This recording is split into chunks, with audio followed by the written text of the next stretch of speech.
बिस्मिल्लाहिर्रहमानिर्रहीम। अस्सलाम वालेकुम नादरीन, आप यूट्यूब चैनल देख रहे हैं। मैं इमरान खान हूँ। नादरीन, दरियाओं की सूरत हाल मैं आपको बताता हूँ, लेकिन सबसे पहले मैं आपको ये बताऊँ कि इसके बाद जो मेरा नेक्स्ट वीलॉग होगा वो लाइव होगा और उसमें हम 6 घंटे तक आपके साथ मौजूद रहेंगे। मेरे साथ हमारे बहुत सारे साथी हैं पाकिस्तान के मीडिया के। ये वो तमाम लोग हैं जिन्होंने रियासत के सामने घुटने टेकने से इनकार किया। ये वो तमाम लोग हैं जो अपनी पूरी ताकत के साथ खड़े रहे। इनमें हमारे साथ समीना पाशा साहिबा मौजूद होंगी, खातून है, मैंने सबसे पहले उनका नाम लिया। और यह मकबूल जान साहब, हारून रशीद साहब, हमारे साथ समी इब्राहिम साहब होंगे, साबिर शाकिर साहब होंगे, उमर दराज गोंदल साहब होंगे, हमारे साथ सभी काजमी साहब होंगे और मेरे बड़े प्यारे दोस्त मेरा भाई सिद्दीक जान मेरे साथ मौजूद होंगे। और बहुत सारे हमारे दोस्त हैं मीडिया के जो हमें ज्वाइन करेंगे। हम एक टेलीथॉन करने के लिए जा रहे हैं और ये लाइव टेलीथॉन होगी। जो दरियाई इलाके हैं जहाँ पे सैलाब आया वहाँ से सारी सूरत हाल आपके सामने रखेंगे। हमें किन चीज़ों की ज़रूरत है, हमें क्या करना पड़ेगा, किस तरीके से पाकिस्तान को इस आफत से बचाया जा सकता है। देखें, ये बहुत बड़ी आफत है, ये कोई छोटी मुसीबत नहीं है। इंडिया के अंदर बहुत नुकसान हुआ है, पाकिस्तान के अंदर भी बहुत नुकसान हुआ है।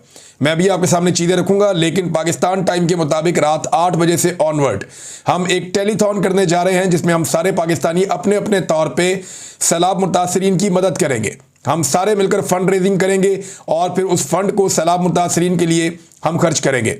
हमने एक चीज़ का तहैया किया सब लोगों ने मिलकर कि हमने किसान को वापस खड़ा करना है, ख़ास तौर पे छोटे किसान को जिसकी फसल तबाह हो गई, जिसका खेत तबाह हो गया।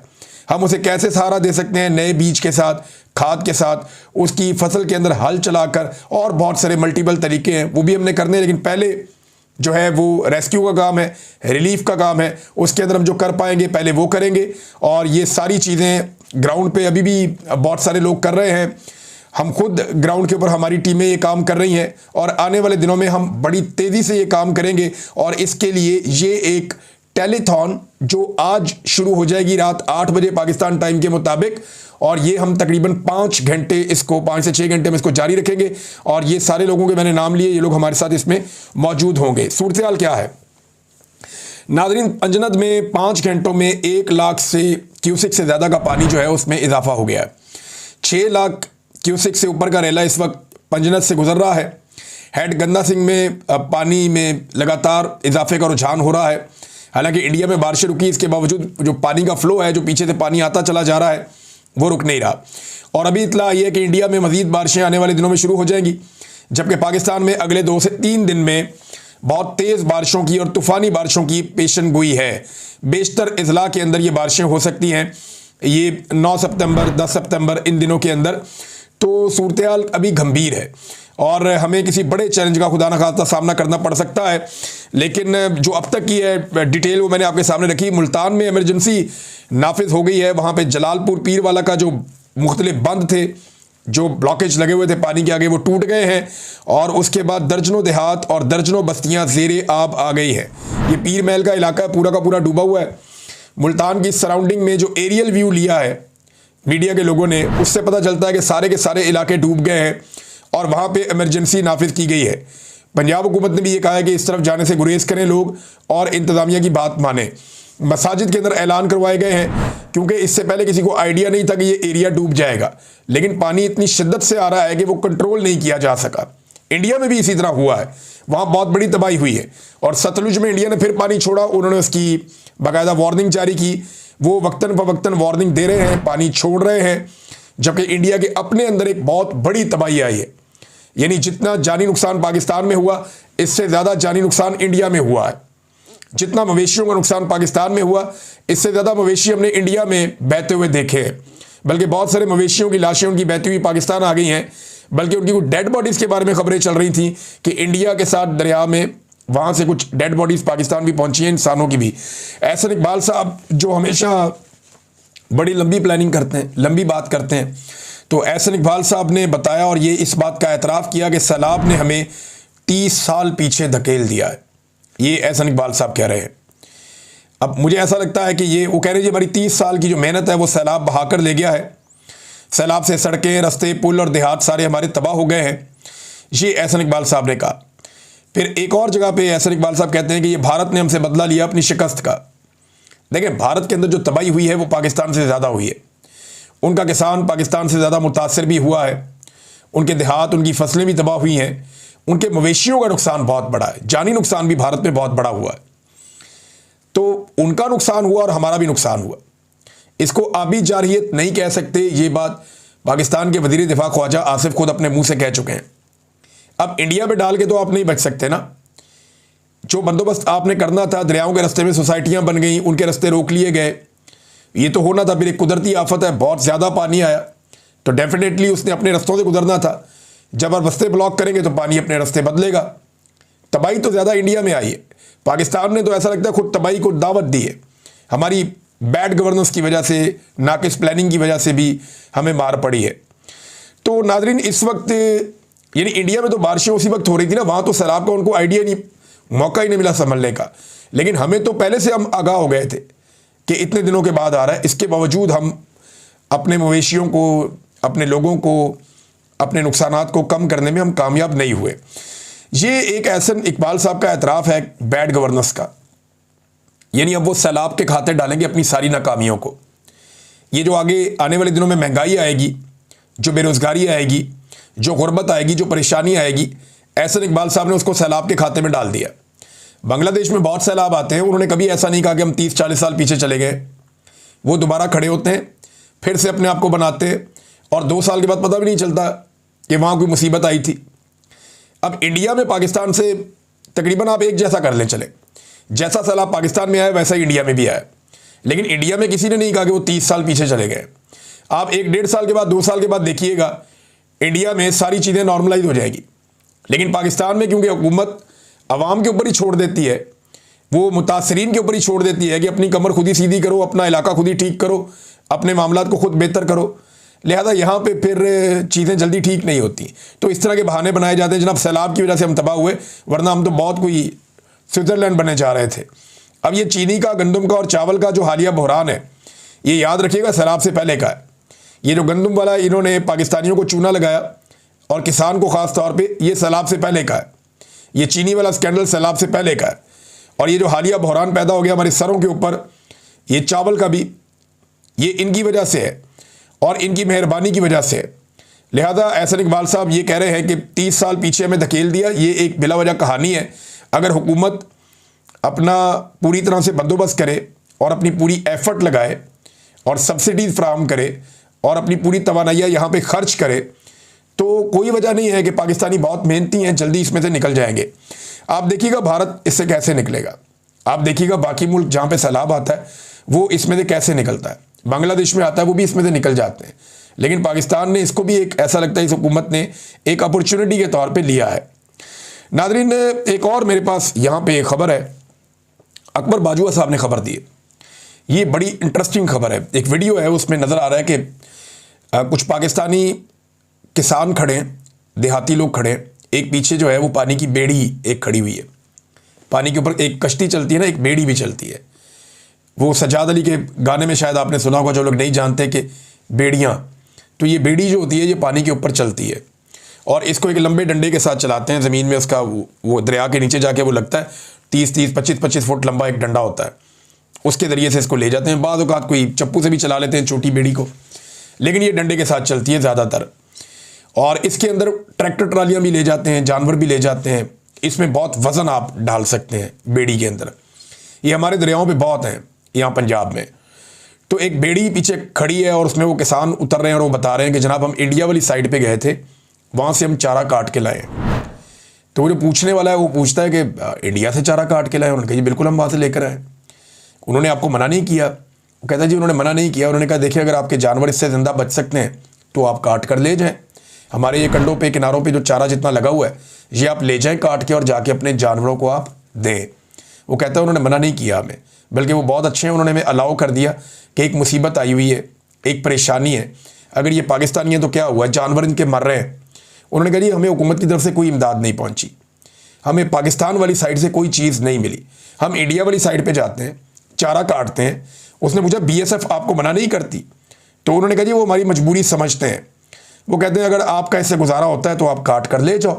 तो हम जाते हैं और जाकर काट कर ले आते हैं। ये एक बड़ा अच्छा जेस्चर है। और देखें दोनों तरफ बॉर्डर के एक ही तरह के लोग रहते हैं। अच्छी बात यह है कि इंसानियत के नाते एक दूसरे के जानवर बचाना, एक दूसरे की इंसानों की जानें बचाना, ये बहुत ज़रूरी है। और ये कई मरतबा ऐसा हुआ कि दोनों तरफ के लोगों ने एक दूसरे की जान भी बचाई किसी आफत की सूरत में। तो ये किसानों ने जब ये दिखाया तो वो वीडियो बड़ी बड़ी ज़बरदस्त वीडियो है कि अगर अमन हो और प्यार मोहब्बत से रहें हमसाए और शरारत ना करें और जो बड़े मसाइल हैं उनको हल करें तो बड़ा पोटेंशियल है इस खित्ते के अंदर आगे बढ़ने का।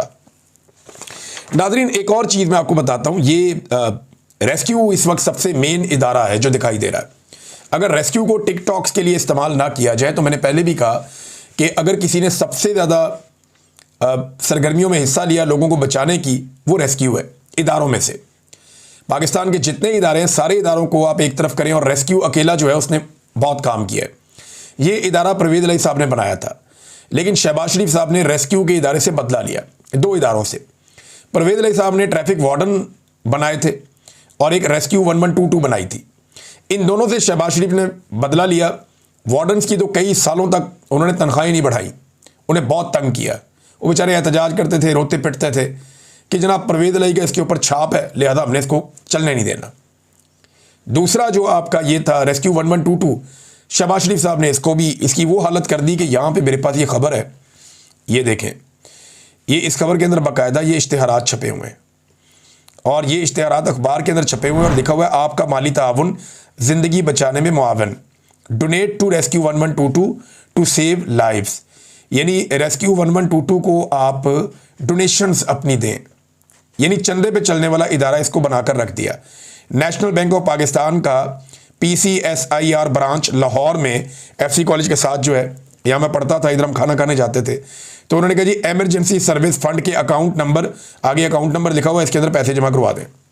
तो शहबाज शरीफ के दौर में इसी रेस्क्यू 1122 को चंदे से भी चलाया गया और फिर जब पाकिस्तान तहरीक इंसाफ का दौर आया तो उन्होंने हर ज़िले तक इसको फैलाया। परवेज़ इलाही वापस आ गए ना, स्पीकर बन गए पंजाब असम्बली के, उस्मान बुज़दार वज़ीर आला बन गए।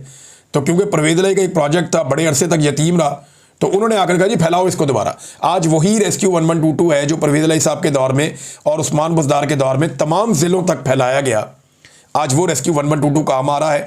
अगर मरियम नवाज साहिबा अपने टिकटॉक रोक दें, ये जो थोड़ी देर के बाद जाके रेस्क्यू वालों को सबको इकट्ठा कर लेती हैं और उसके बाद वहाँ टिकटॉक्स बनते हैं, अगर ये चीज़ें रोक दी जाएं तो मुझे उम्मीद है कि ये लोग मज़ीद काम कर सकेंगे, इनके ऊपर से दबाव हट जाएगा। फिर एक और ख़बर है कि माहौलियात को नुकसान पहुँचाने के हवाले से लाहौर में नाज़रीन हमने बहुत दफ़ा एहतजाज किया, बहुत दफ़ा रिक्वेस्ट की, लेकिन शरीफ ख़ानदान मानता ही नहीं था। इन्होंने लाहौर में अंधाधुंध कटाइयाँ की हैं दरख्तों की। मिसाल के तौर पे ये अगर डॉन की रिपोर्ट आप देखें तो शहबाज शरीफ के वज़ारत आला के दौर में लाहौर में खरबों मालियत के मेगा प्रोजेक्ट्स के लिए हज़ारों दरख्त काट दिए गए और ये वो दरख्त थे जिसकी उम्र 50 साल 70 साल, इतने पुराने और बड़े दरख्त, वो दरख्त जो बड़े घने दरख्त थे, बहुत बड़े दरख्त थे। एक जो दरख्त है ना बड़ा दरख्त, वो कोई 36 बच्चों को, नन्हे बच्चों को ऑक्सीजन फराहम करता है, इतना ज़रूरी है। तो इन्होंने जनाब वहाँ पे बहुत बड़ी मिकदार में दरख्त काट दिए। 5000 दरख्त इन्होंने लगभग अपनी सड़कें चौड़ी करने के चक्कर में, अपने छोटे मोटे प्रोजेक्ट करने के चक्कर में इन्होंने काट दिए। बड़ा एहतजाज भी हुआ लाहौर में, इन्होंने दबा लिया एहतजाज पुलिस के ज़रिए से। फिर इन्होंने दावा किया कि हम बहुत दरख्त लगाएंगे।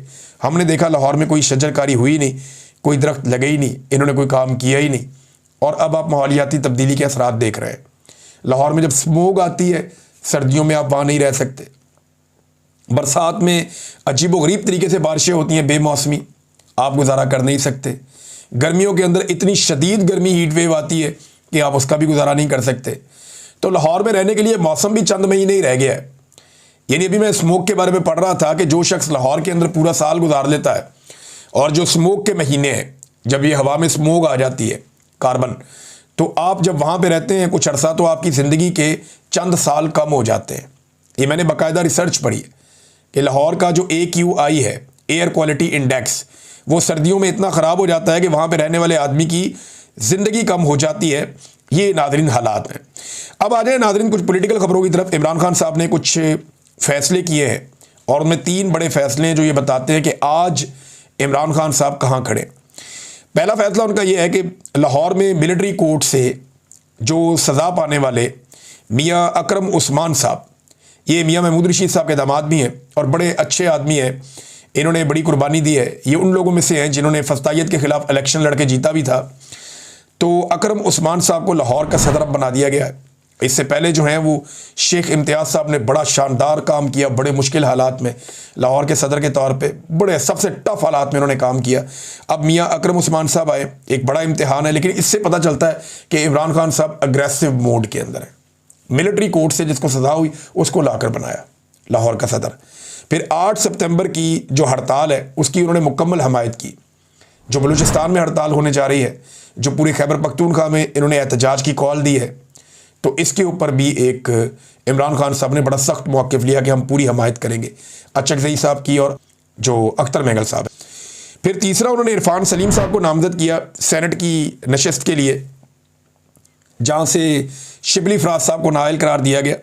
तो ये चीज़ें बताती हैं इमरान खान साहब अपने मौक़िफ़ से 1 इंच भी पीछे नहीं हट रहे और एस्टेब्लिशमेंट की जो ख्वाहिश है वो फ़िलहाल पूरी होती हुई दिखाई नहीं दे रही। इस वक्त इमरान खान साहब नाज़रीन जो गिरफ़्तार हैं वो अल-कादर ट्रस्ट केस के अंदर गिरफ़्तार हैं। ये मैं ज़रा थोड़ा आपको बताऊं कि वो अंदर क्यों हैं। इमरान खान साहब इस वक्त जो जेल के अंदर बंद हैं, उन्हें अल-कादर ट्रस्ट का जो केस था उसमें सज़ा सुनाई गई है, वो उसकी सज़ा काट रहे हैं, उसके बारे में जेल में वो बंद हैं। जो 9 मई वाले मुकदमात हैं उनमें इमरान खान साहब की बेल हो चुकी है और ये जो अभी केस चल रहा है अदालत के अंदर, इसमें भी वो गिरफ़्तार नहीं है। तोशाखाना 2 वाला इमरान खान साहब गिरफ्तार हैं अल-कादर केस में। अब अगर अल-कादर केस लग जाता है इस्लामाबाद हाई कोर्ट में, जिसे जस्टिस सरफराज डोगर साहब जो चीफ जस्टिस बनाए गए हैं लाहौर से लाकर, वो लगने नहीं दे रहे और बड़े लंबे अरसे से उन्होंने इस केस को लगने से रोका हुआ है। वकील ये कहते हैं जैसे ही हाई कोर्ट में लगेगा, ये चंद घंटों का केस है, हम पहली दूसरी पेशी पे इमरान खान साहब को बाहर ले आएंगे। इमरान खान साहब इस अकेले केस में बाहर हैं, यूनिवर्सिटी बनाने वाले केस में। अगर ये केस लग जाता है, फ़र्ज़ करें 1 दिन में 2 दिन में, जैसे ही ये केस लगेगा इस्लामाबाद हाई कोर्ट में, इसका फ़ैसला आना पड़ेगा। इसका फ़ैसला आते ही अदालत की छुट्टियां ख़त्म हो गई हैं, इमरान खान साहब जेल से रिहा होकर बाहर आ जाएंगे। होना तो ये चाहिए। लेकिन अब जो तोशाखाना 2 वाला मामला है उसकी समातें तेज़ कर दी गई हैं, वहाँ पर ज़रा रफ्तार बढ़ा दी गई है ट्रायल की, ताकि उसमें इमरान खान साहब को सज़ा सुना दी जाए और अल-कादर वाली अपील लगा दी जाए। अगर अल-कादर वाली अपील लगा दी जाती है और तोशाखाना 2 के अंदर सज़ा सुना दी जाती है, तो फिर इमरान खान साहब को अगर अल-कादर में बाहर भी छोड़ देते हैं तो तोशाखाना 2 में वो जेल काटते रहेंगे। फिर उसके अंदर भी 2-3 महीने गुजारने का मौका मिल जाएगा कि वो अपील करेंगे, अपील नहीं लग रही, नहीं लग रही, नहीं लग रही। तो उन 2-3 महीनों के अंदर इमरान खान साहब को अंदर रखने के लिए फिर 9 मई को इस्तेमाल किया जाएगा कि कहीं इमरान खान साहब को फाइनली 9 मई की सज़ा सुना दी जाए। तो अभी तो सिस्टम इमरान खान साहब को अंदर रखने के लिए पूरा जोर लगा रहा है और इमरान खान साहब की जान खतरे में है। इसके बारे में भी लोग बात करते रहते हैं, बार बार बात करते हैं। और जो शरीफ ख़ानदान है, उन्होंने एक्सटेंशन का जो एक फ़ैसला किया है उसके लिए उनकी जानिब से कुछ शराइत हैं, कुछ दूसरी जानिब से भी बातें हैं, और वो बातें मार्केट में आ गई हैं और जो रह गई हैं वो भी आ जाएंगी आने वाले दिनों में। ऐसी चीज़ें कोई छुपी नहीं रहती।